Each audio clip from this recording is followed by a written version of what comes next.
Welcome to the Stark Reflections on Writing and Publishing podcast. There has never been a better time for writers. More information, options, and opportunities are available to you, but navigating these requires insight. Join Mark Leslie Lefebvre as he draws upon more than a quarter century of experience as a writer, a bookseller, and a trusted book industry consultant to explore and reflect on the writing and publishing landscape to help you make informed choices on your writer journey. Hello, Reflectives, and welcome to episode 93 of the Stark Reflections on Writing and Publishing podcast. This is your host, Mark Leslie Lefebvre. In this episode, it is the audio of the Draft2Digital Ask Us Anything from August 29th, 2019. This was myself and Kevin Tumlinson and Dan Wood, all in the Oklahoma City office of Draft2Digital, doing a 1-hour chat where we basically answered questions from folks who were watching live on Facebook. Now, this will be an abridged version of the full chat. Now, in this audio version, I've removed some of the side chatter and some of the off-topic discussions, etc., as well as a bit of the non-evergreen content, like when we end up mentioning being able to book a one-on-one consultation with us, because that window is kind of over. But the full chat, of course, will be available on the Draft2Digital Facebook page, which is where it was pushed to. It's also on YouTube. I spent the weekend editing a version of the video. I cut out the first 10 minutes of it, and I added in a whole bunch of visuals. So when we talked about particular things, I brought up visuals so that, if you're watching, you can actually see what we were talking about, which I think is kind of neat. And there'll also be a Draft2Digital blog post about it with a full transcript that Kevin Tumlinson has created. So if you'd rather read what we said, including all the ums and ahs, Kevin's putting that together, and maybe even by the time this episode goes live on September 6th, you'll be able to read it if you prefer to do that. But first, let's get to the winners. We have some winners to announce for the Successful Indie Author Release Strategies by Craig Martell. And Craig was a guest on episode 88 of the podcast. So comments were left by Bella, TK Eldridge, Ted, Linda G. Hill, Michelle Norrie, and Chad Boyer. And I put basically 6 comments. I put them into randomnumber.org or one of those online random number generators. And the 2 winners of print copies of Craig's books are Ted and Chad Boyer. So congratulations, Ted, and congratulations, Chad, on being the randomly drawn winners.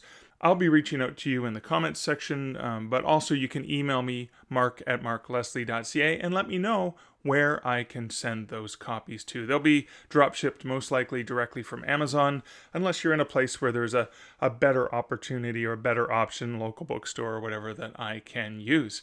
So congratulations, Ted and Chad, and Ted and Chad, along with Bella, TK, and Linda and Michelle, were automatically entered in drawing for the books just because they commented on episode 88. And if you're looking to win really cool books for writers, check out episode 92 with M.L. Buckman. There's still a chance for you to win a copy of that very important book from Matt. Now, because the patrons of this podcast are so awesome, and the few but powerful and mighty, I also reserved 2 copies that I'm going to randomly draw for patrons of the podcast. Just for being a patron, you're automatically entered in to win any of those giveaways that I'm doing, because I think that's a cool thing to do for my patrons, to say thank you so much for supporting the show the way that you do. And so for my patrons, and I'd like to pause to say thanks to Amy and Chad and Chuck and Dave and Ellie and Ember and Jamie and Jan and Joanna and Julie and Kathy and Katie and Leanne, and Linda, and Marcel, and Mary, and Maddie, and Michael, and Per Steiner, and Sherry, and Stanley. Thank you guys so much for being patrons of the show. So, from a random generation of the patrons of the show, the 2 winners of the books are Mary Jo Robbie and Maddie Dalrymple. Mary Jo and Maddie, congratulations and thanks so much for being patrons of the show. I'm going to reach out to you via Patreon, message you so that you can send me addresses where I can get those books shipped to you. If you are curious about how you can be a patron of the show, you can check it out over on patreon.com/starkreflections, and for as little as $1 a month, you have the opportunity to get access to additional content that I make available to the patrons, including additional audio episodes, as well as additional content that's usually related to some of the things that I talk about on the show. So thanks again to all the patrons. Now, the patrons support the personal aspect of the show and some of the things that I use in terms of upgrading the equipment, and I'm in the process of being able to do another upgrade to the equipment. I want to get a stabilizer for my mic because sometimes I hit the desk and sometimes it makes some wonky sounds, and I want to be able to have that in place, and that's thanks to the patrons. But the hosting for the show is sponsored by Findaway Voices, and I'm going to share a brief word from Findaway Voices right now.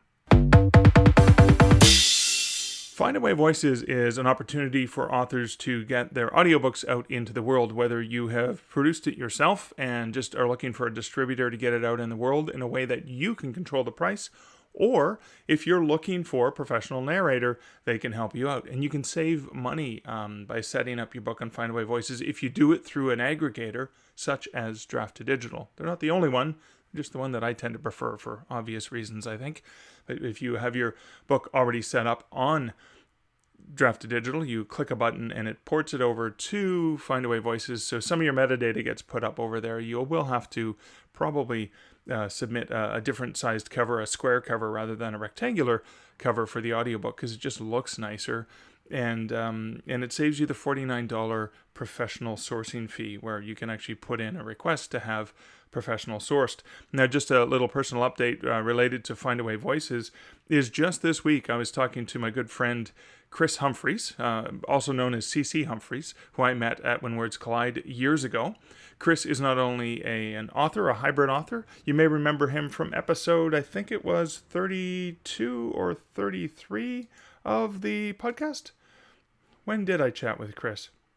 Yes, it was episode 32 of the podcast, where we talked about him being a hybrid author. He had a book with Random House that I believe Random House Canada purchased, but the US did not purchase, the UK did not purchase. So Chris basically had sold the rights to Random House and then used self-publishing for the worldwide edition of the book so that his fans around the world could still have access to his latest book.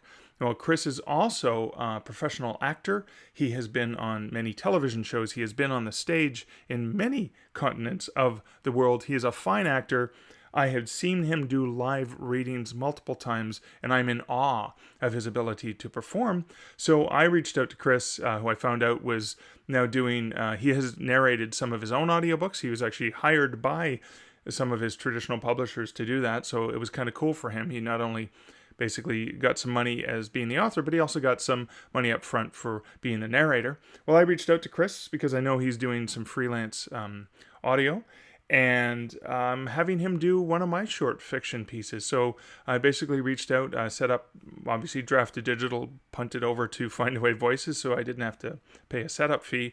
But in that particular case, since I know the voice talent, when I put in my request, I put in all the details of what I was looking for, but then in my note I said, I would like to please hire Chris Humphreys, CC Humphreys. Please, he's the one I want to work with, so that would be great. It actually probably saves the project manager time because they know I have a preferred narrator. I did that before with one of my other audiobooks where I'd had a previous narrator from Findaway Voices, and I specifically asked for him, so that process took a lot less time.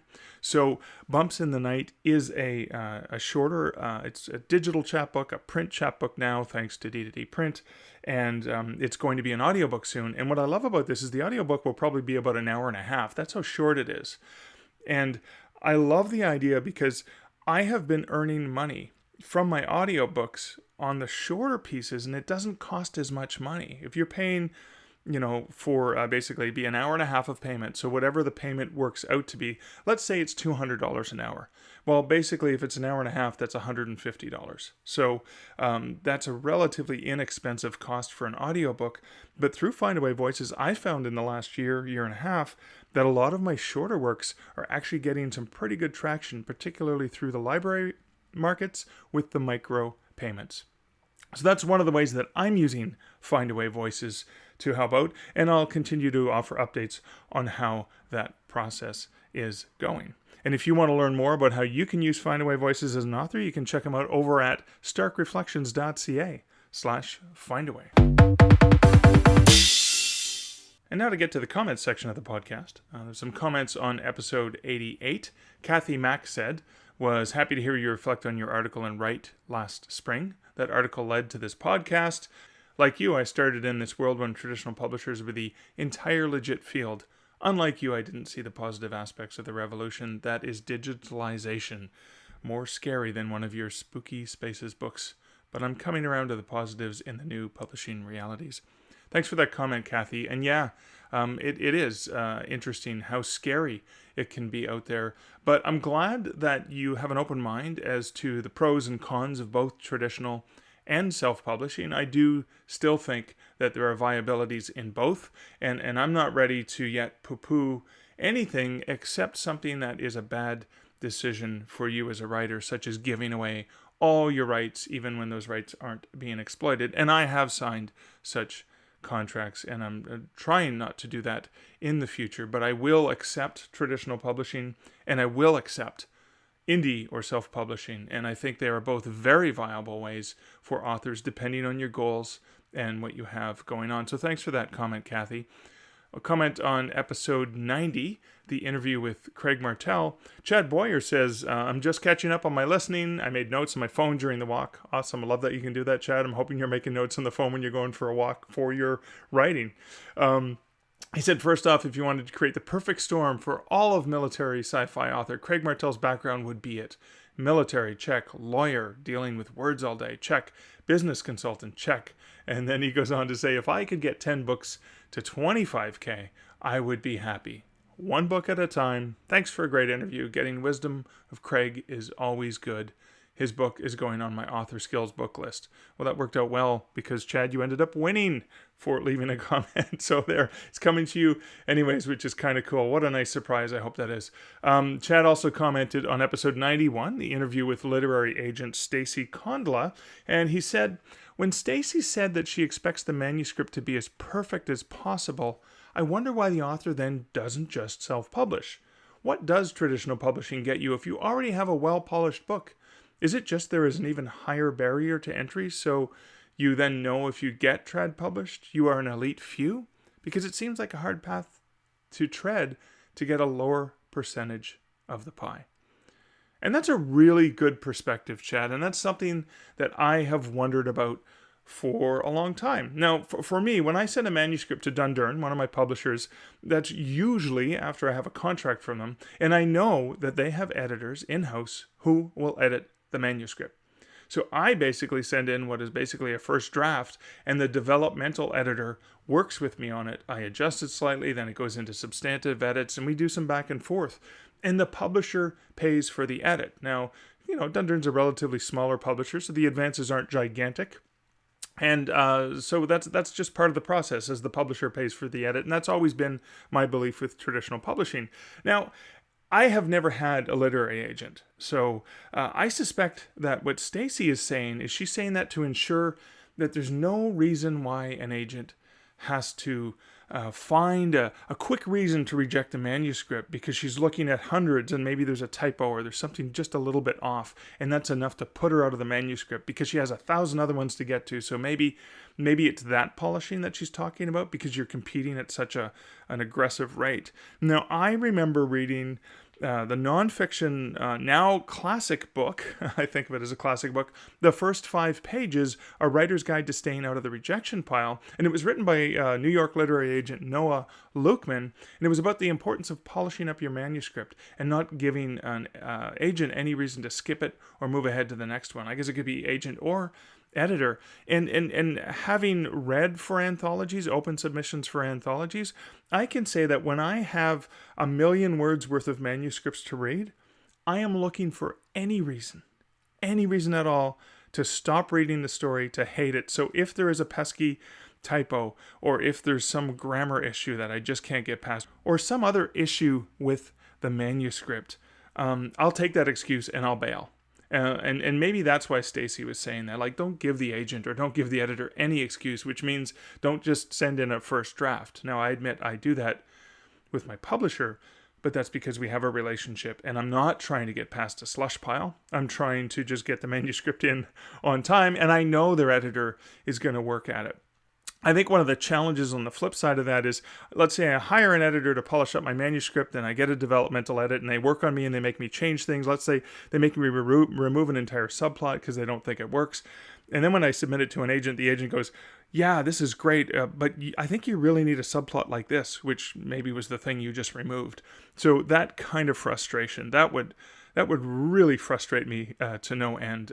But again, the pros and cons. If you're looking for an agent, don't give them any excuse, which I think is why Stacy said that about editing, having the manuscript edited and polished before you send it in. But thanks for that comment and perspective, Chad. Made me go on a little tangent, but I think maybe that was even an important thing to discuss, the back and forth on that. Well, not much back and forth because I was speaking on your behalf. A real back and forth would be really cool, wouldn't it? Comments on episode 92 with M.L. Buckman, which was your final letter and why you need to write it now. Amy Tessakata commented on that episode saying, this is really good to hear. My spouse has zero idea how any of my book stuff works, and when I'm gone, I still want my voice to go on. While it does in people's memories and the written word, it's not going to last if the books are hidden and forgotten. And that's exactly why Matt has shared this book. Amy, thank you so much for the comment. Leaving that comment means you're now eligible to win a copy of Matt's book, which is awesome. And good luck, Amy. And on Patreon, I did a post on Patreon because Matt generously offered a free ebook download to all my patrons. Jamie Davis, who is a patron, said, wow, that's good timing. My wife and I were just getting ready to talk to our attorney about updating our wills now that the kids are grown and my business is so different than before. And I'm going to insert a comment here. Yes, Jamie is a hugely successful independent author doing this full time, making a really good living and killing it everywhere. So Jamie says, thanks. I had to add the aside. Thanks, Jamie, for the comment. And Linda Hill also said on the patron post, thanks for this, Mark. I keep thinking I really need a will. Maybe this will give me the extra kick in the butt I need to get it all together. Thanks, Linda. And yeah, I hope you do really put that together. So thanks, Amy. And thanks, Jamie. And thanks, Linda, for your comments related to that topic for episode 92. And final comment is Marie Long shared in a Facebook post. She said, okay, confession time. I'm sitting here reading Killing It on Kobo, and I can't help but hear Mark Leslie Lefebvre's voice in my head, in all of its Canadian accented glory. LOL, I swear I've been listening to too many of his podcasts. Please say that I'm not the only one who's experiencing this. Oh, come on, Marie, how could you listen to too many of my podcasts? Come on. But I don't know what you're talking about with my silly Canadian accent. But so funny that you said that because, Marie, you were the second person in about a 24-hour period to tell me the exact same thing, that reading my book, they couldn't help but hear it in my voice. And speaking of Killing It on Kobo and my voice, I have been delayed in getting the audio for that book out into the world because I've actually run into some challenges because there's so many graphs and charts in the book. I realized that I can't just do a straight reading. I'm going to have to pull some assets, put them on a PDF somewhere, refer to them in the audiobooks to say, go to, markleslie.ca/whatever URL, download the PDF that accompanies this audiobook, and I'm going to be referring to some of those charts. And so as I get to those points in the manuscript, when I'm reading it, I can't just do a read. I'm going to have to refer to a particular chart and a page number or something like that. In any case, that overwhelming work has basically allowed me to procrastinate on Killing It on Kobo. But I'm glad, Marie, that you and so many others can hear my silky tones, not so silky tones, while reading the book. It's funny. It's one of the reasons why my partner Liz does not like audiobooks is she prefers to hear it in her own voice rather than in the voice of the narrator. And that doesn't bother me at all, particularly with a good narrator. We both did recently listen to Mark Manson's latest book, although she flipped back to the book, even though it's read by the author, which I think he does really, really well. And I think Matt Buckman talks about this in the last episode, where when it's in the author's voice, even if the author isn't the ideal professional narrator. They know the pauses, they know the inflections, etc. And I'm sure, Marie, that you and others are hearing those weird inflections of the way that I like to speak, and slow things down and speed things up and all the other crazy things that I do. But at least, hopefully, you didn't get any of my horrible singing in your head while you were reading Killing It on Kobo. I don't think I inserted many earworms in that one, did I? Thanks so much, everyone, for the comments. You can leave a comment on this episode or any episode over at starkreflections.ca, and you can also @ me on Twitter at Mark Leslie. Wow, about 20 minutes in, and I still haven't even gotten through the introductory matter of the podcast. I hope you're still bearing with me, because now I'm going to share a personal update. So over the long weekend, or the Labor Day weekend, as we like to call it, I know for sure in Canada and the US, I believe Labor Day is in the UK as well. Is that true? Please let me know. But over the long weekend, I had my book Killing It on Kobo on a special promo that David Gaughran was running, and he had 12 books on the craft and business of writing, and they were all available temporarily, like for a 4-day period, for 99 cents. And I did really well in the promo. Got the book into way more readers than ever before. I'm really pleased with the results. And as I told David when I saw him in Oklahoma last week, he was there for WriterCon. I realized I had never really done any promos on Killing It on Kobo. So, I don't remember ever having reduced the price on it. So this is the first major promo.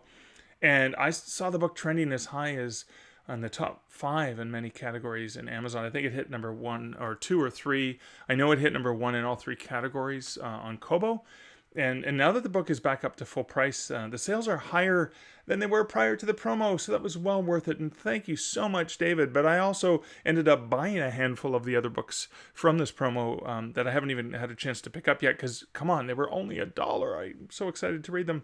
Now, other news is just yesterday, received the proofs for Fiction River, Superstitious, which I'm the editor for WMG Publishing. It's an anthology where stories on the theme of superstitions, which I've edited, and the series editors are Dean Wesley Smith and Christine Catherine Rush, and I love working on the WMG Publishing books with them. Now that's coming out in October, obviously fittingly enough, superstitions and the eerie theme. But it was kind of funny. Just earlier in the week, I was internally bemoaning the fact that I haven't released any new books this year. Apart from some sort of releases of audio and print formats of books that had already come out. And then I completely forgot about this one until Allison, the publisher there, sent me a PDF so I could proof it. And I also then forgot about Fiction River, Feel the Love, which came out in February of 2019 as well. So basically, 2 books this year that, I'm the editor for. I have my name on. I didn't write, although I did have to write the introductions in the interstitials. So kind of in the Fiction River series, which is an anthology series, there's a theme, and I kind of liken myself as the editor to Rod Serling in the old Twilight Zone episodes, where Rod Serling, walks out and says, "Imagine this weird thing that happens." And so what I try to do for the interstitials for Fiction River is, I write the introduction to it. Chris writes a great forward to it, always, because she is the final line editor on everything that goes out, and I love her perspective. Then I write the introduction, but then prior to each story, I like to introduce who the writer is, have some background for them, and then like to incorporate something from the story. So in this particular case, I like to liken it to taking the reader by the hand and saying, okay, come on, we're about to explore this really cool thing that, David Bruin's the first author in the story. We're about to go on a ship with David into the sea. Come on with me, put on your life coat and let's go. And I like that sort of style, and I have a lot of fun with it. And I picked it up from prompting from Chris, because the very first time I had done a Fiction River book, I was very very plain and vanilla, and I didn't add a lot of flavor to it. And she's like, "No, I want your voice. I want this to be an intimate experience." So I love the fact that she pulled that out of me, as a great editor does. And so again, I have the 2 books from Fiction River that came out, even though obviously I did the selecting for the stories a while back, just the way that the publishing cycle works. But 2 books this year, and if things go well, there's still a few months left in the year, and if I get cracking, I'm sure I can get at least 1 or 2 more of the other shorter projects that I've sort of had kicking around on the back burner out into play. And I would really like to release the indie publishing Insider Secrets book before 2019 is over. It was supposed to come out in February, and of course that got pushed back with all the other fun things that I've been doing. So again, I was beating myself up for not having released any books this year, and I realized, oh well, there are really 2 books of mine coming out this year. So again, I have to remind myself, as I remind you guys, to stop beating yourself up over the things you didn't do, and remember to pat yourself on the back for all the things that you did do. And one of the things that I did do is I went on for more than 25 minutes in the introduction for this show. And so let's move on to this chat with Kevin and Dan and I in the Ask Us Anything for Draft2Digital from August 29th, 2019.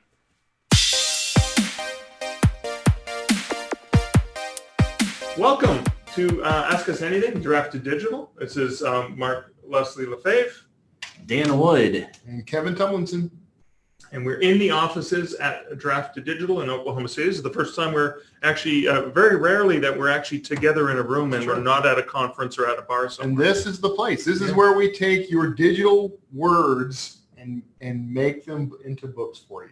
Yeah, exactly. Right here, we have a factory in the background. The magic happens. So we had a couple topics we wanted to talk about first, and thank you guys for submitting some of the questions that Alyssa's punting over to us on the screen. I think Kevin wanted to talk a little bit more about libraries, right, as a focus. I thought that might be a good topic. People have asked a lot about libraries, and we'll talk about this more toward the end. But we have some library-related news that we can bring up. So questions about libraries are welcome. Library news. Okay, so one of the questions that came in about libraries earlier was, do I need an ISBN to sell my books, to get my books into the libraries? And they were talking about eBooks specifically. Actually, that's probably a question you're going to be able to answer better than I can. So we do. You don't need to buy your own, but if you want to buy your own, you can provide your own. If you're in the U.S., you need to buy it. In several other countries, you buy it. In Canada, I understand they are free, so you just request one. We do send ISBNs on to the library vendors. However, if you don't have your own ISBN, you can use our free ISBNs that we provide. With the free ISBN, you still retain all of your rights, all that good stuff. It's just using ours because we get to buy them in bulk instead of and costing us, if you buy them individually, it might cost $100 for an ISBN. We buy 100,000 at a time, so we're paying less than $1. And so there's not really a lot of reason to get your own ISBN when it comes to digital books. However, with print, I would highly recommend, because ISBNs are such an integral part of the print process, that having your own ISBN is handy. And I'm going to throw this in for Canadians. If there's any fellow Canadians out there listening to this, you can register for free ISBNs through the Canadian government. Just actually, you just have to Google Canada ISBNs, and you register for an account. You log on, and you can get your ISBN. You are obligated to send 2 print copies to the National Library for your books, but hey, it never hurts, right? To know that your book's in a library somewhere, even if a library never bought it. Yeah. But that's something as well. So what else about libraries, or do we want to jump into some of the other questions? Let's go into some of the questions, and we'll kind of keep looping around to libraries as we have chance. All right. I'm sure That's just a general theme. If you have a library-related question, feel free to ask. All right, cool. Or any question. You can ask any question you want. So I'm going to pronounce the name Bocarat? Bocarat? I think Boca. Oh, yeah. Okay, Bocarat.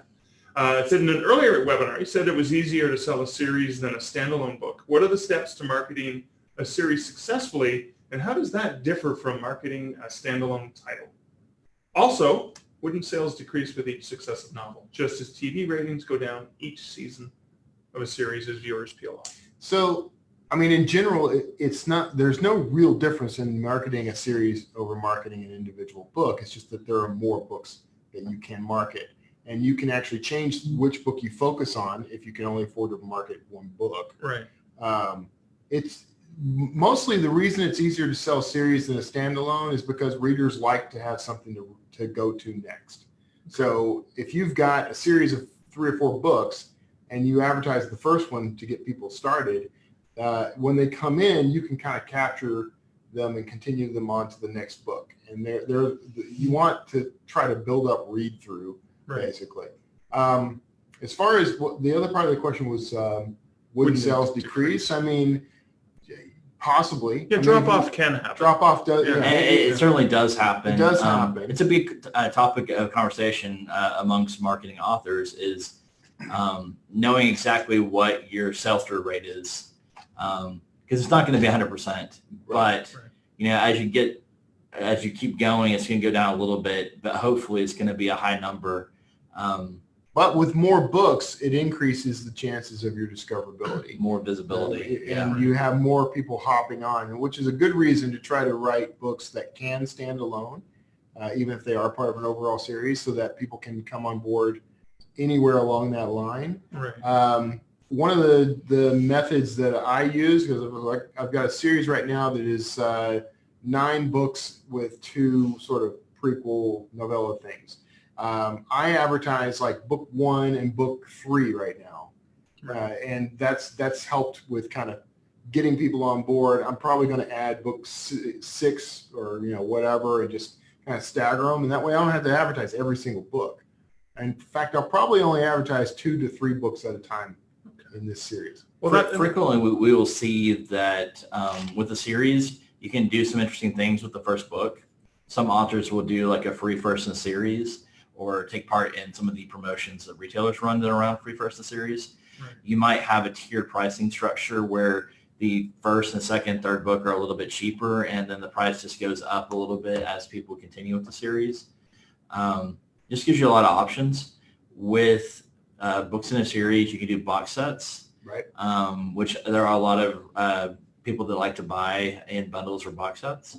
And so just having that product available can be handy, and it also gives you a little leeway with, you can have a higher price on a box set.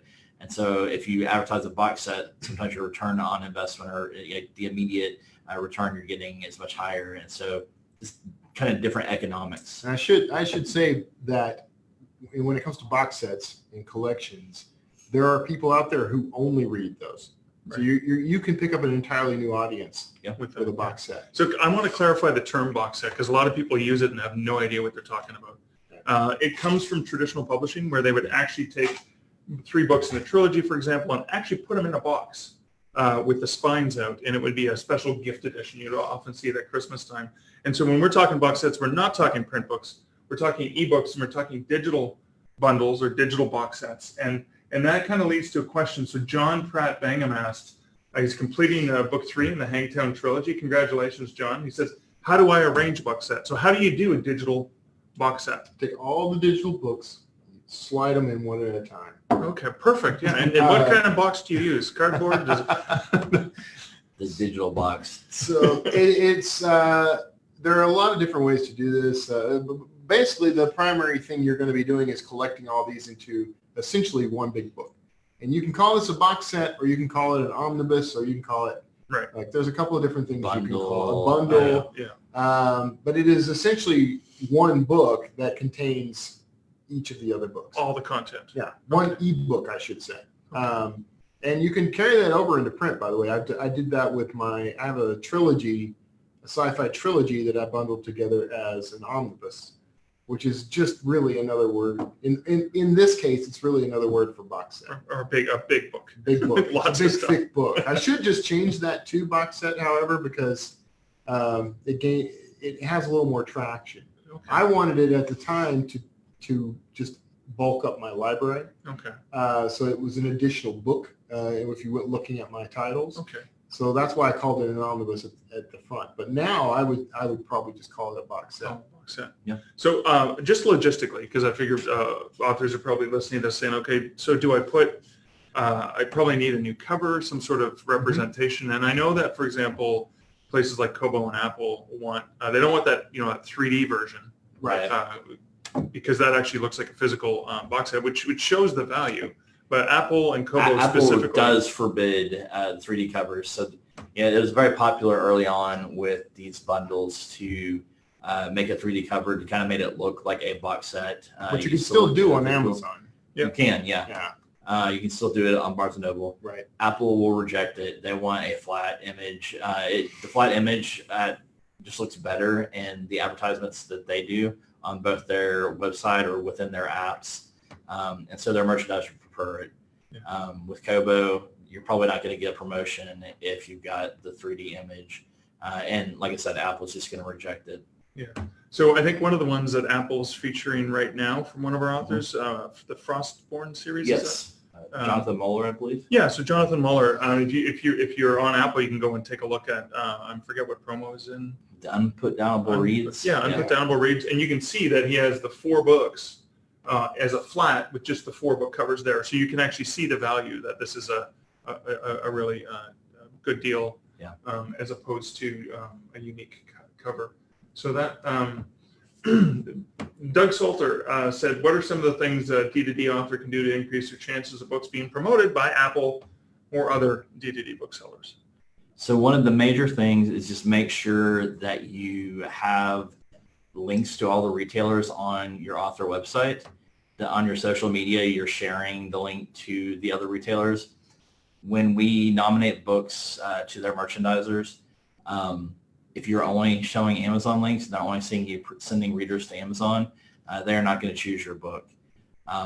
We have a handy thing called Books to Read. Maybe, Kevin, would you like to explain how that might help you in this regard?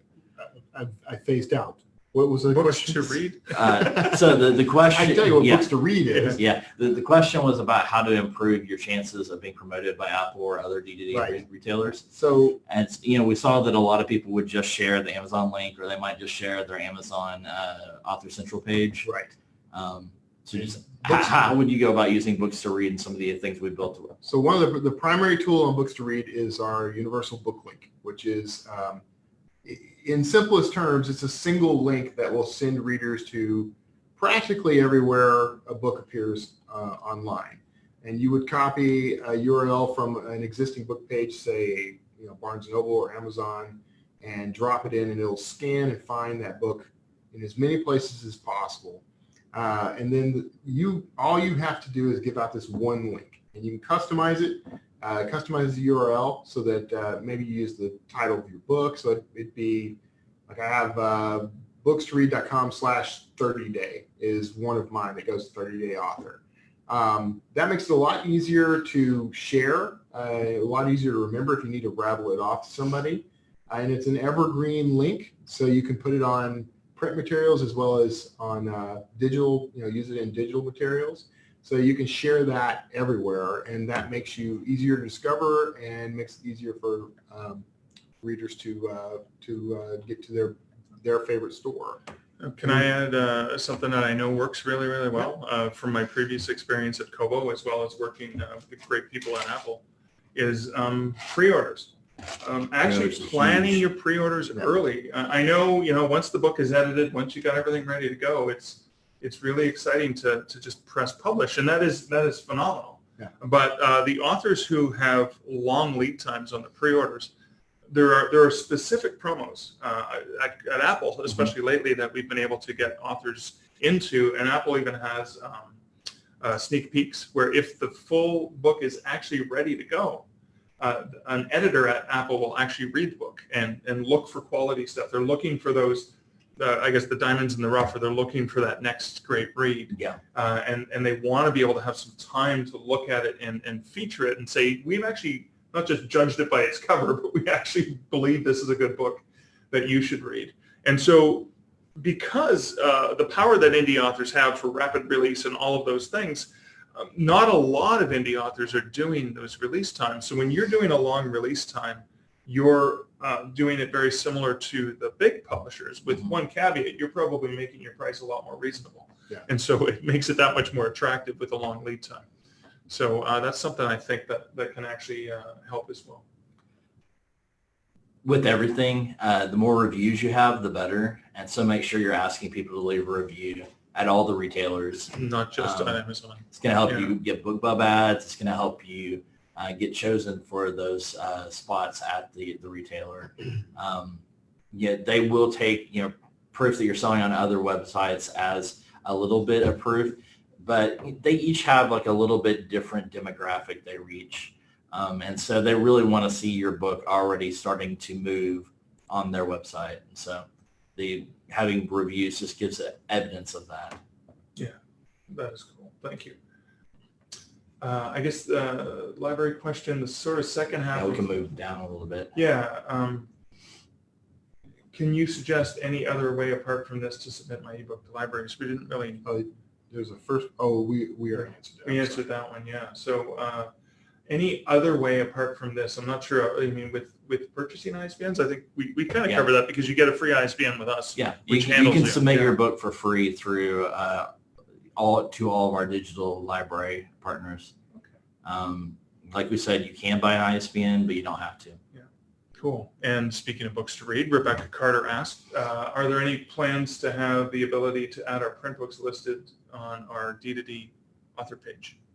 Books to read. So I think we're at a point where we'll be able to add audio before print. There's some complications with print because of Amazon is one of the biggest retailers of print books online. It's hard to get the right link because Amazon also sells used books and they all show up on that same page. And so sometimes some of the used book vendors will spend money to put their book above the actual print-on-demand version. And so it's something that we want to do. We want to make it really easy to reach your book in every format available. Digital, of course, is like our specialty. We're really moving in towards that print stuff. And then we work with Findaway on audiobooks. And so we really want to make it easier for readers to find all those. There's some things that are just more challenging than others. But it's something we are aware of. We're looking into it. Don't really have an estimated time on when we might add it. But it is something we intend on doing. Yeah. We just want to do it right. We want to do it in a way that benefits you getting the sales, not a used bookstore, because you're not going to get anything for that, for the used bookstore sale, right? If that's the case. Okay. You don't want to compete with yourself and lose. No, you don't. So Dana Alexander asked, with the upcoming print option going through Ingram, which is how our D2D print books are distributed through Ingram, and set at a 55% discount, if I already have an Ingram account for a series, does listing print with you cause conflict in ordering reviews, etc.?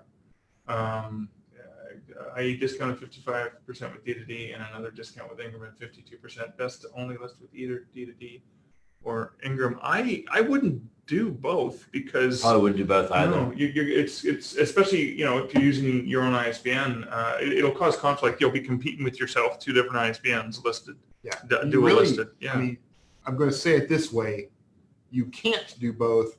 Not that you physically can't do it because you can. But you shouldn't. You definitely should not do both because you're not supposed to. You can't use the same ISBN through two different services. Right.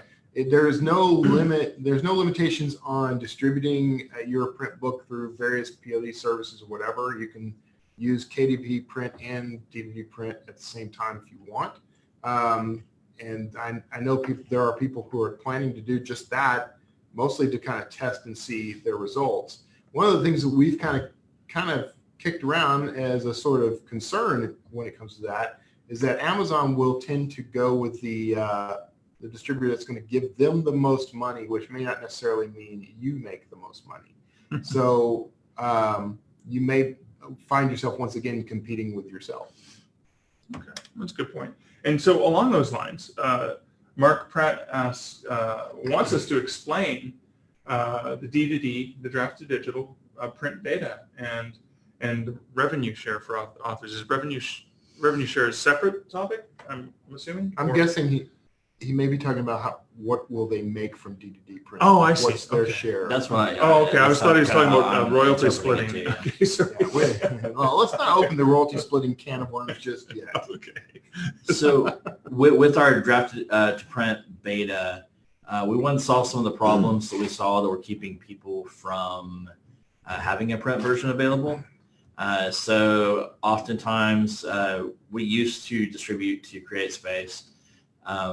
Oftentimes we'd see people stop at the point where we asked them for a print cover because that meant they had to spend more money with a cover artist to get the print cover made.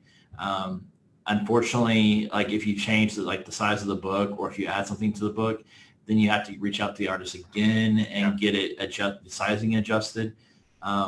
If you've ever set up a print-on-demand book with Ingram or with KD Print now, is that what they call it? KDP Print. Yeah. KDP Print. It can be kind of difficult task. So we built a cover creator that takes your digital cover and will create and size the cover appropriately for your book. And that also, it'll change as you change the size and you change things about your book. And I'm just holding up a self-promotional example of one of my 64-page short story collections. Right. Where I only had the front cover design, threw it in, and it automatically does everything for you, and you can upload a different author picture. Yeah. So without having to pay a designer.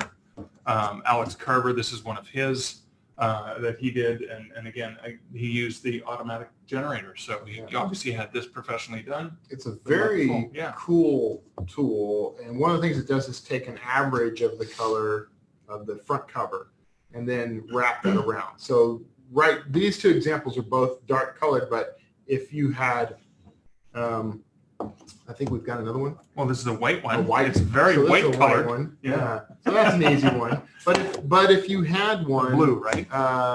Right. Yeah. So similar to that. I would pick up that tone and wrap it around it. So it doesn't wrap around your image. But we've kind of kicked around the idea of allowing people to upload a separate image. But you can also upload, if you have a fully designed print cover, such as this one. Sorry, covering the dashing thriller author. Dashing Tumlinson. It will allow you to upload your own print designed cover if you bought one or did one yourself. So same thing with the interior. You can use one of our templates, which is great with the drop caps and all the headers and all that sexy stuff. Or if you've done your own internal PDF, you can just upload that. Right. I've done a combination of both. A lot of people bring its vellum PDFs every once in a while. Right. Yeah. So we just wanted to make it much easier to get the formatting right and get everything in. And then it has the distribution network behind it so they can reach most of the online stores that show print, and you can order stuff there. In addition to that, we're working on the component of it that lets you order author copies at a significant discount. And so for book signings or for you to get a couple of copies to keep around your house or to give to your friends, that will be available. That's been one of the parts that's been like the most challenging to get right. And our print beta has gone a little bit longer than we originally thought it would, but we just want to get all of that right. Because, print is it's a format that's not going to go away. We think there's a lot of reasons for that. There's some people that just prefer reading in print. Yeah. There's the aspect of people use books to show what authors they love, to decorate their homes. And so we just want to make sure that's there. And we like the fact that when you have the print book available, it shows the print book price and it shows you what a good deal the ebook price is on a lot of the different websites. It's surprising how much of a psychological impact that has on the readers in terms of marketing. It's like a little extra marketing magic to have multiple versions of a book with different prices, because people will gravitate towards if they're on the fence, they may see that lower priced ebook and go ahead and buy because it looks like next to the print version and the audiobook version, it looks like it's maybe on a discount, and that will actually sometimes overcome someone's reluctance to buy. Right. That's true. It shows value in it. Yeah. I should say in terms of author copies, because I'm the Canadian in the room, we are exploring the opportunity to partner with somebody for author copies in the Great White North. So, because one of the challenges I've had using both Ingram and Amazon Print is, the price is good, but the minute you cross the border, there's brokerage fees and there's shipping is just ridiculous. So looking at the possibility of how can authors outside the U.S. Even benefit from this. So yeah, I'm always thinking in Canada and abroad, like we're looking for Yeah. partners that can get past some of those shipping costs. I've been considering just shipping a suitcase full of them next time I fly. Just every author just talk to me next time I go. You're gonna do that. So Amy Shojai is asking, do you find that there's a sweet spot on numbers in the series? Does the interest fall off, say, after 6 or 8 or? So it really kind of depends on the series, honestly. But I mean, if you look around, some of the most successful ongoing series, I have a huge number of volumes. Look at Lee Child and the Jack Reacher books. I mean, they're going to go on until the Kevin guy Butcher stuff. Exactly. Yeah. No, that's not right. Jim Butcher, yeah. Kevin Butcher.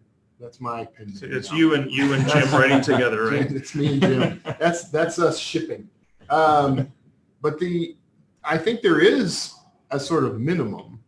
Like I think 3 books is pretty much the lowest number. There seems to be a sweet spot where people start buying more after you get to like 3 or so, and then some authors have seen the series really take off at 6 or more.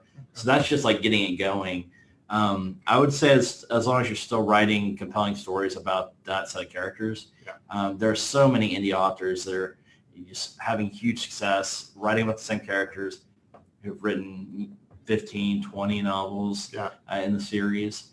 I think we can easily see with the Marvel Universe that people are willing to stick with things. Like sometimes you want new characters. I've always been impressed by, many people have done this, but I remember hearing her talk about for the first time, Bella Andre, her romance series, how she keeps it going is, she'll stick with one couple for a couple of books. She'll start introducing other characters, though, within the family or people around that, and getting people already interested in them and loving them as side characters, and then going on and telling their story later, all within the same series. They're all connected in a way. So I've been doing that with my books.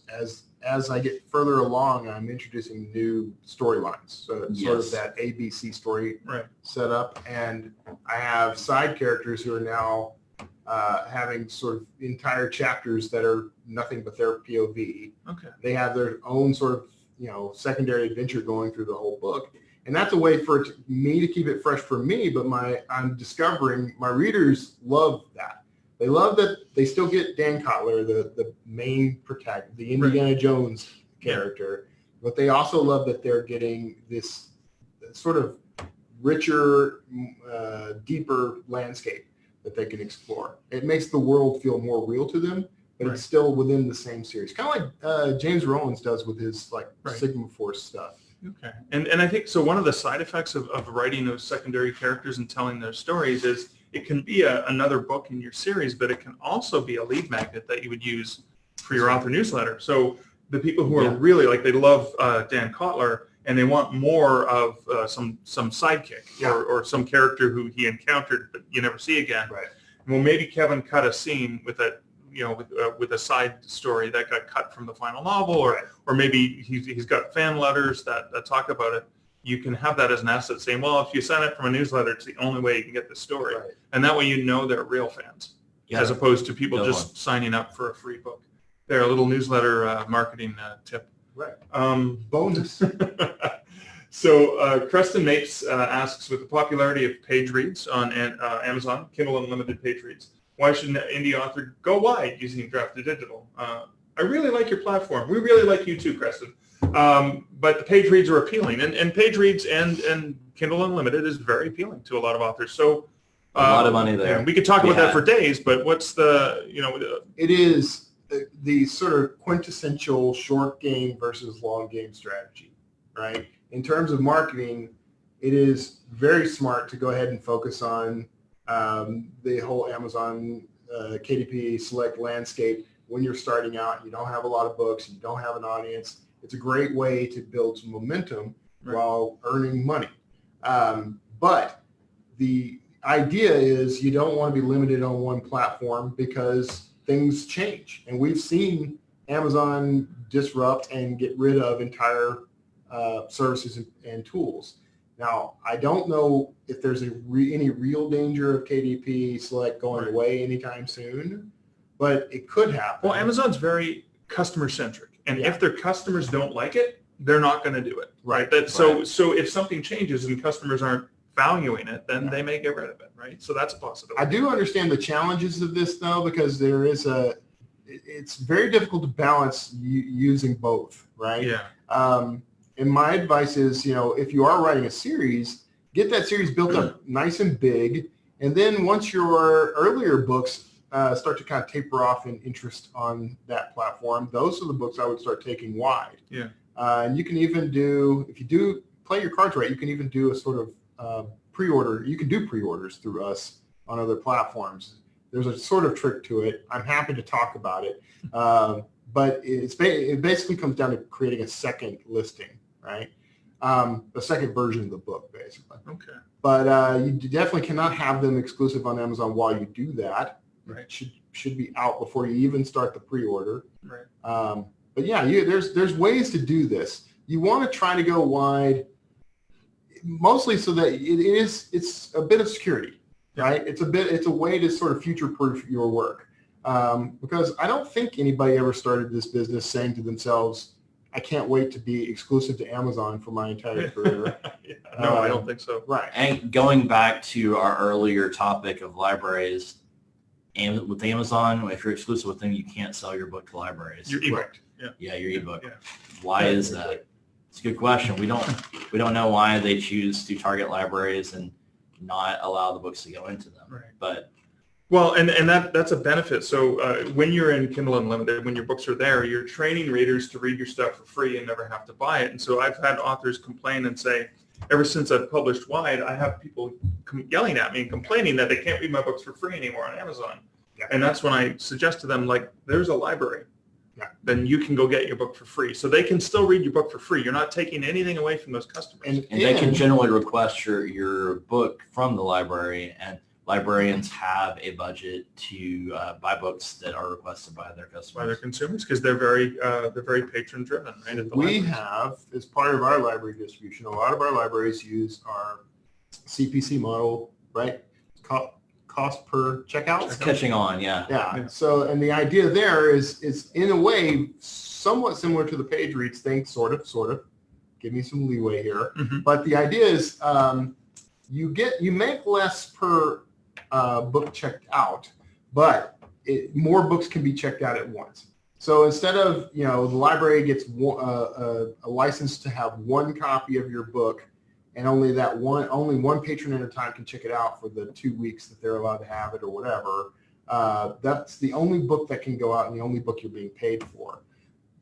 With the CPC model, you make a percentage of your cover price or your sale price, your library price, and the book can be checked out to as many people as the library can find, that are interested in it. So if you do happen to do, like, say you're speaking at a library or doing an event, everyone's interested in your book all of a sudden.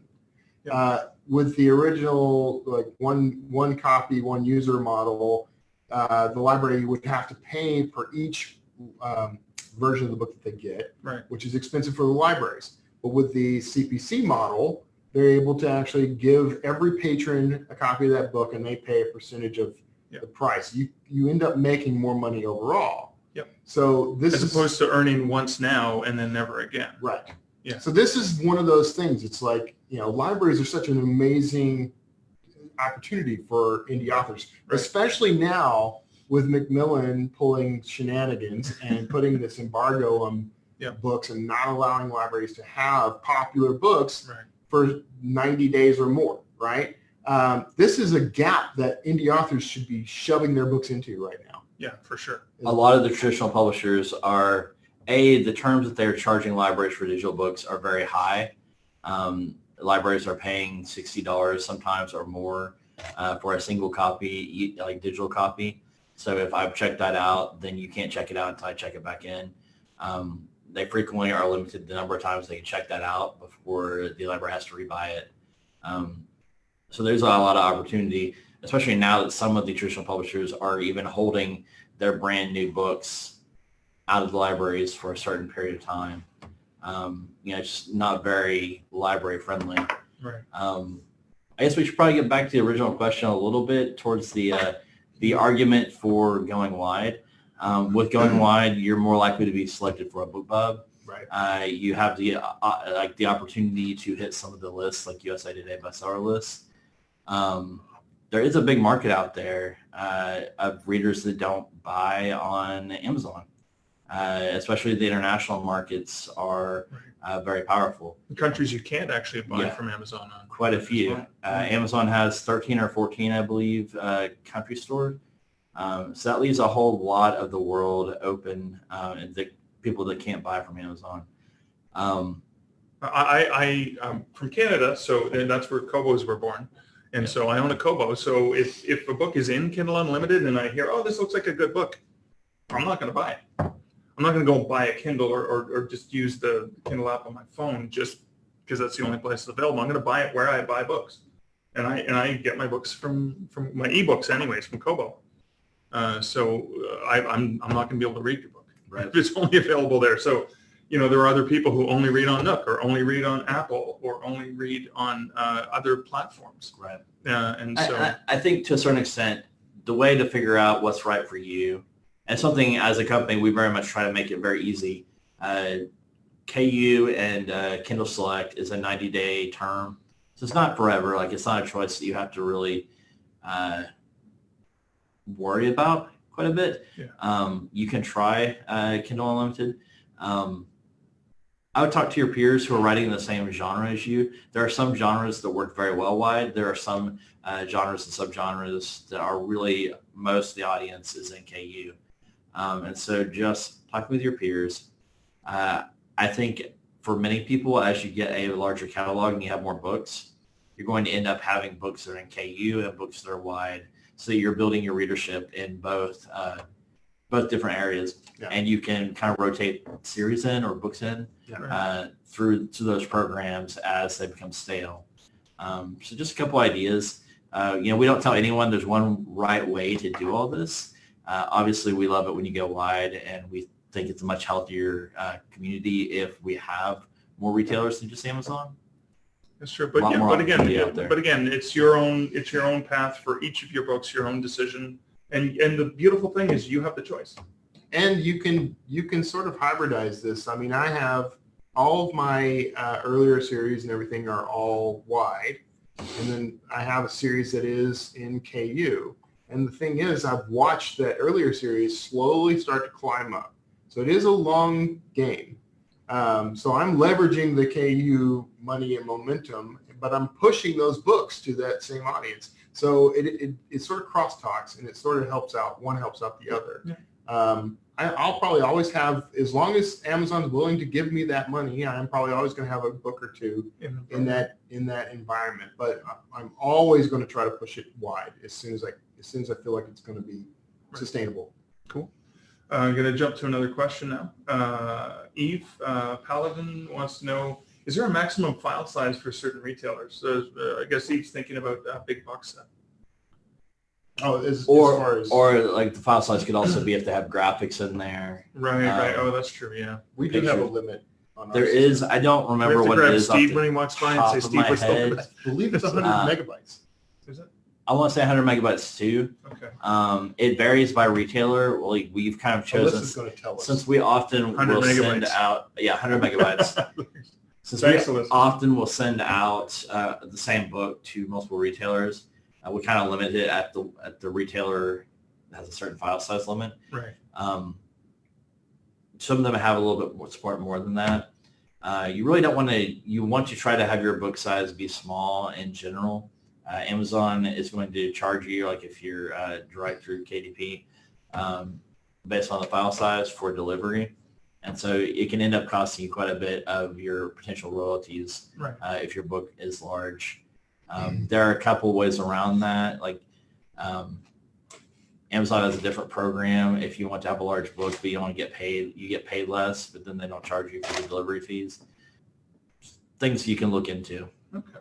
Brooklyn Ann asks, who's the printer you're using? I forgot to ask when I emailed you. Well, you asked now, so cool. IPG is our printer, and IPG you may be familiar with if you follow anything about the traditional publishing industry. They end up being the publisher for like Harlequin and a lot of smaller presses as well. Independent publishers group. But they have a nice long history and a nice worldwide presence. It doesn't always and the distribution happens through IPG's partnership through Ingram, right? Basically, so pretty much Could anywhere. It could be printed by one of their partners. So depending on where the book is ordered and going to be sent to, it'll go out to a third-party printer sometimes. Yeah. So it's a pretty solid network. It's not just one city here in Oklahoma or something like that. I was going to answer that with like, what printer are you using? I was going to say like HP or Lexmark. HP. the brother printer. Gemma Mythica Nui asks, how does the audiobook work through D2D? As I've never done it before, and I'm concerned I'll be forking out lots of cash up front. So that's a great opportunity for us to talk about our partnership with Findaway Voices. Findaway Voices. Yeah. Findaway has a very long history in the audiobook industry. They're the guys that made the Playaway. Was it Playaway? Playaway player. Yeah. That used to be available in libraries and still is. Here in Oklahoma, I saw them still on available. display. They've got new ones. Library downtown. I thought they'd shut that down. They've even got some new like children's books that like you read along. Yeah. And so it's got like it's like a print book with children's stuff, but then it's got audio component to it as well. It was a really cool thing. So they've got a long history in the audiobook industry. So what we have with them is a partnership that will allow you to, if you come in through us, you can move your book over pretty much with a click at this point. And it also waives the $50 casting fee. So that saves you a little bit of money up top. You do not have to distribute through us to go into Findaway. You can just use us as a gateway to get there and save yourself some cheddar. And time. Metadata. And what we do is we'll transfer all the metadata, everything related to your book will go with your book with a click. So we've made that very streamlined. We like Findaway quite a bit. They're very much like us in the way they do business, the way they care about the authors and the industry itself.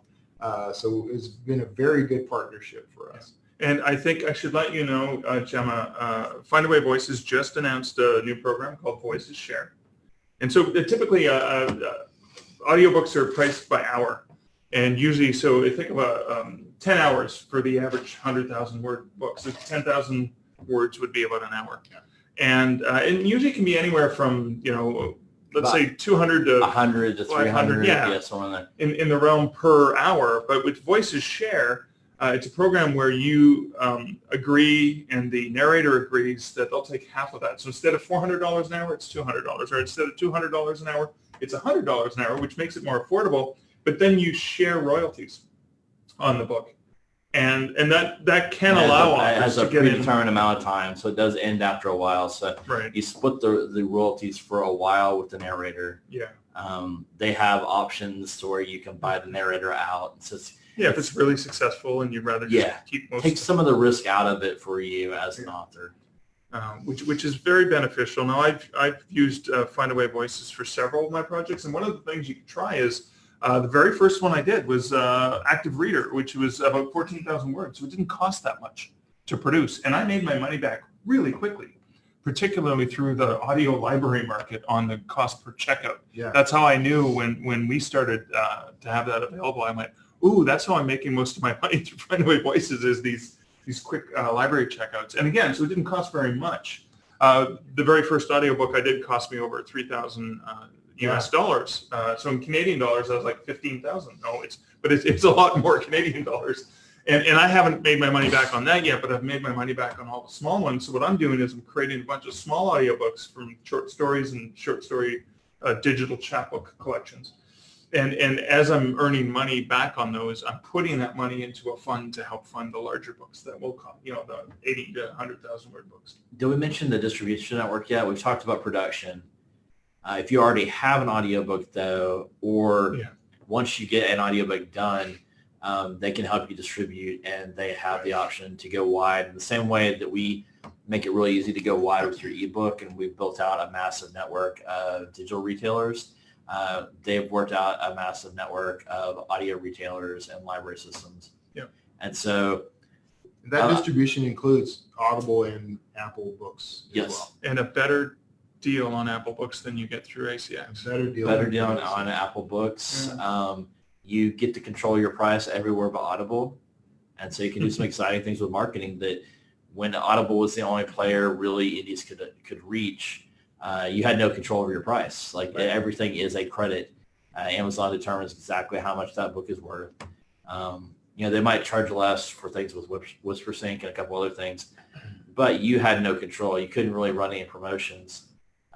With Findaway, you can run promotions at Apple. You can run promotions with BookWeb's new Chirp service.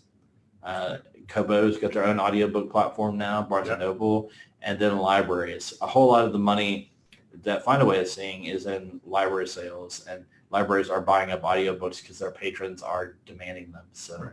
it's a good time to be an author. The pricing is, you have, other than ACX, other than Audible rather, the pricing is adjustable all the way down to $0, which gives you some promotional advantages. You can also, through this program, you can do shorter works, which is something that is not beneficial to you when you're limited to just Audible because of that credit system. Right. Because people want the longest book they can get for a credit. Right. But now we can break that system, and you can actually start publishing shorter audio works, which may gain you an audience faster, because there are a lot of people who like to just have a quick listen to something. They don't Like a necessarily short want to commute invest. or something. Right. Yeah. Taking a quick walk, and they want to listen to half an hour to an hour of audio rather than trying to get through a 30-hour book. So this is it's like opening up a bunch of new markets. Yeah. So I'm going to jump over to a quick one. Eve Paladin asks, will you be implementing an ad platform? Not really a plan right now. We are building out more things around the Books to Read platform that we have to reach more readers. We have no intention of selling ads to authors at this point, though. Our model is we make money when the author makes money, and so anytime there's an opportunity to charge authors for something, it's not in our DNA, right? It's one of the things that we're very leery about, because there's so many players in the industry that are just looking to charge authors for things, and that's never been the way that we've operated. So the concept of helping authors sell books is great. So leveraging Books to Read in that way to help authors sell more would be great, because when you sell more, then we make more. That said, And we do recognize the value of advertising, and we know how challenging that can be for authors. So it is something that we do kick around, and we are kind of thinking over. We never stop thinking about ways to help authors, but this particular program isn't something we're going to implement anytime soon, but it is something we do discuss, trying to figure it out. Because if we can figure out a way for authors to, anything we can do that's going to help authors find a bigger audience and sell more books, we want to do. In large part because that's how we make our money, is when you sell books. So something we're considering, and something we'll probably eventually solve, just because that's what we do. We continue to work with our retailers, our library partners, to nominate and promote books within their merchandising infrastructure, which is all different everywhere. They all do it all differently. With Books to Read, we just want to drive readers to our retailers, and so we want to help them sell more books. We want to help you sell more books. Then we make more money. And everyone's happy. And they're reading more, and reading more makes people happy, right? So, and we don't know about you, but we like money. and reading. And reading. And writing. I think that next question kind of also is on the same lines. Which one? Dan Gallagher there. So Dan asks, and there's a comment to follow that up. So Dan asks, Dan Gallagher asks, do you have a way to match up authors who can exchange mass emailings, like mutual support? The idea is that similar authors promote a buddy author in the regular emails. The other author does the same, hence this multiplies exposure. Can you facilitate this link up between authors who are open to that?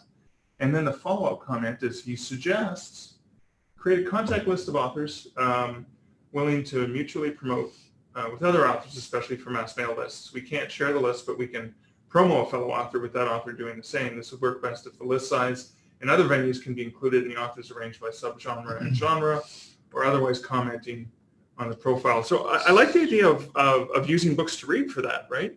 You have landing pages with, and that could link be titles? and ultimately be a feature that we can incorporate. Right now, it's not really something that we're developing and it's on the radar. I can say that there are plenty of we'll call them FOBs, friends of business, who are doing this sort of thing already. Book Funnel has a whole promo. Oh, that's right, they thing. do. Yeah. And there are plenty of other groups out there. People are often within like their genre Facebook groups or forums they go to within their genre doing this email swap idea. It is a great idea. It's working for a lot of people. It's something like we're open to. It's a little bit hard to enforce as a third party, Right. And make sure that everyone I've agreed to send out my book, your book to my email or my email list and vice versa. Yeah. But Policing that would be impossible. Yeah. That said, though, I mean, there is the possibility that we could create just a forum for authors to be able to connect to do just this. It's a possibility. It's a good idea. I mean, I'm willing to kick it around. So I'm going to jump over to Julie Strauss says, do you have any tips for marketing a multi-author shared world series? So multi-authors shared world, they're all writing in the same universe, probably independently publishing the books. Well, I think books to read and the landing pages, like the custom landing pages would be a great way to have a landing page that is all retailer inclusive. Right. So it can go to Amazon, go to Apple, and go to Kobo, and go to Nook, it can go to all the retailers. Yeah. And you can control it. Julie, you can create the page, and you can put the carousels and the links and stuff like that. So I think that reading list would be very powerful. I was just going to mention. Reading list would be That's a new tool. If you haven't seen that yet, we do have a blog post about that. And maybe Alyssa could be really nice and find the link to the announcement about it. Thanks, Alyssa. But reading lists are a great place for this kind of thing because you can create a themed list with a custom header on it. We have some templates you can use, but you can create these custom carousels that can do anything you need to do, frankly. Yeah. But one thing, like I have a group of authors, we're building something called Thriller Cartel. And we've got sort of a hero book up top that'll rotate out. And then we have a carousel of sort of first in series reads for each author. And then we've got themes, like there's an Atlantis theme, and then there's a Mayan theme, and there's, we've got that all broken down. Now, if you're doing a multi-author set, I mean, you're only going to have the one book, but you might make that, like, say, a hero book and have other books by those authors. And then that's an incentive for these authors to share this far and wide, and for readers to share it far and wide. And always ask your readers to share stuff. Yeah. Like, obviously, in this case, like the email swap that we were talking about on that last question, email swap would be a great way since you're all writing within the same genre, probably. Yeah. Sharing with your different lists and pulling people into the overall world would be great. Some of the retailers, if you ask, will set up a landing page for things that are part of a multi-author World Series. So it doesn't hurt to ask about that. Yeah, but what I love is you don't have to be like, well, I hope they build it for me. It's like, no, I'm going to build it myself. You can definitely build your own with the reading list. Yeah, I love that. Super handy. So we're getting kind of is close. Books to Read available to support traditional publishers for free? No, you can put any book you want in Books to Read. Any book. Literally any book. I love the idea of charging traditional publishers, but I have traditionally published books, and I use Books to Read for them. Any book, no matter how it's published, you can put it up there. It doesn't have to be your own. I think that's going to have to wrap us up. Yeah. 2 minutes early. 2 minutes early. I don't know. We can talk about something for 2 minutes. We can give 2 minutes. Oh, I think we're going to tease. There's going to be a new library market. Libraries. We're distributing to, if everything goes well. Okay, we are huge fans of libraries. Next week, right? Everyone in the company discovered a love for reading at their local library. And we really dislike what's going on with Macmillan. But we are introducing another distribution channel for libraries in the next week. We're going to be distributing through Hoopla, and if you've heard of Hoopla, you know they are huge. They have a huge distribution network, and they're going to be their terms are a little different than some of the other libraries, but they're going to be able to pay you on the CPC. And it's complicated. We It will is send very you details complicated. though, but There we will be a recommend note checking it coming out out. to all our authors. And it will be on our blog. We will be announcing this. You guys are hearing about it first, but we will be announcing to the world within the next week. Yeah, so don't tell anyone. Just Don't- keep it to yourself. Shh, quiet. All right. Yeah. And if it gets out, we know who did it. But yeah, so that's just one more branch of our library branch. I get it. And we're just really excited Gotcha. about it. We love the whole library thing. We love everything about it. And we kind of hit on this earlier, but right now is the time to start pushing your books into libraries as much as you can, because there's a vacancy. And if you produce books that are like the bestsellers and new books that are coming out, patrons can't get those. So they're going to go for the closest thing. Lots of opportunity in eBooks, lots of opportunity in audiobooks and libraries. And hopefully print will open up a little bit more to indie authors. It's an awesome time. So Thank you guys for wonderful advice. And thanks for hanging out with us again on this Ask Us Anything. So thanks a lot, guys. We appreciate you being here. And we hope you got something out of this. Bye-bye. Now, because the introductory matter was so long, I'm going to make the reflection after the chat brief. I'm going to reflect on Hoopla, because that's the thing that was just announced. We talked about it last week in the interview you just heard, and it was just announced earlier this week, which is the week of September 2nd, 2019, and Draft2Digital announced a partnership with Hoopla, which powers some library systems. Now, the payment model for Hoopla is more of those micropayments, and it's initially frustrating, when an author, when I sell a book on Amazon or on Apple or on Kobo or something like that, if I sell a $5 book, I'm making $3.50. Now, if I sell it through Hoopla, I think, you're going to be making like 49 cents for this cost per checkout sort of model that they have. But I look at my own experience with Hoopla via Findaway Voices, and I recognize that the cool thing about those micropayments is, getting paid once, and obviously when someone purchases the story is great, but suddenly more people than ever before have access to your work through the library system. And people who like eBooks or like audiobooks through the library system can now enjoy your writing and can now enjoy the works that you have produced. So it's removed the gatekeepers for some people to have access to them. And instead of getting sort of a flat payment where you get paid once and then the library can continually check it out, in this library model, it's a micropayment, but every single time a patron gets that book out, you get some money. So yeah, it's only 49 cents, but let's say a book club decides to pick up one of your books, and some of them are going to go and buy the print copy, and some of them are going to buy the ebook, and then some of them are going to the local library and see if they can check out the audiobook or the ebook. And let's say you get 20 people checking out the book, and you get 49 cents for it. So just for example, I'm not good at math in my head, but I do have a calculator in front of me. So that would be something like $9.90 just from the 20 people who check it out. So imagine that over time, as word of mouth gets out and other people are checking out your book, this could actually be residual income that can add up over time. And at least for me, for Hoopla, for audiobooks, it has been a good experience. I've seen other writers reflecting on this on social media, saying that they've done really, really well with audiobooks through Hoopla. And so I'm optimistic and looking forward to the opportunity that this means for me, meaning that all I had to do when I logged on to my Draft2Digital account is the pop-up came and said, do you want to add your books to Hoopla? And I went, yes. And it added them all. And so I didn't really have to go in and manually add one by one by one by one. And I'm looking forward to when those books go downstream and get into the library system. I'm just looking forward to yet another way that I can make additional revenue off of my books in a way that reaches more readers than ever before. And to me, that's what Publishing Wide is all about. So that's it for episode 93 of the Stark Reflections podcast. Again, this is your host, Mark Leslie Lefebvre.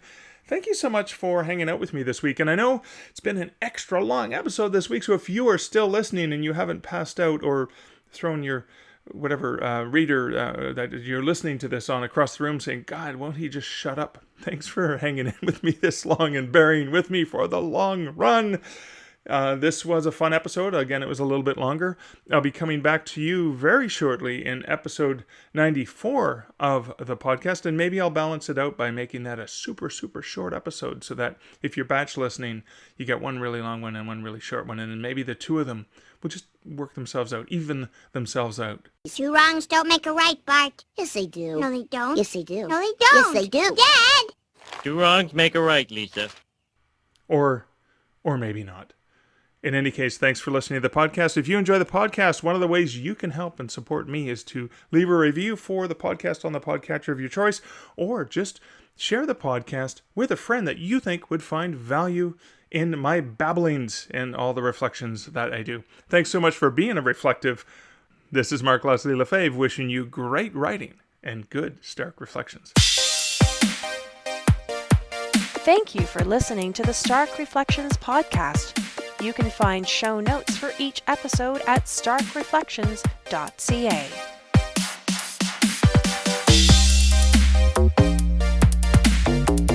The music for this podcast, Laser Groove, was composed and produced by Kevin MacLeod. Check out more of Kevin's great music at incomptech.com.